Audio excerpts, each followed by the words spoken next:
Here is a weather bulletin for the following county: Wayne, Illinois. High wind warning in effect until 1 p.m. this afternoon. What?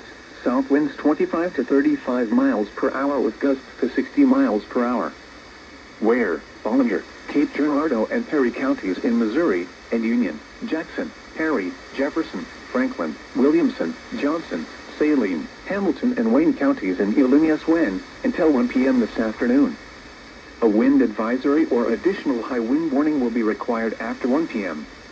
The following impacts are expected: damaging winds will blow down trees and power lines. Widespread power outages are expected. Travel will be difficult, especially for high-profile vehicles. Remain in the lower levels of your home during the windstorm and avoid windows. Watch for falling debris and tree limbs. Use caution if you must drive. The following is a summary of watches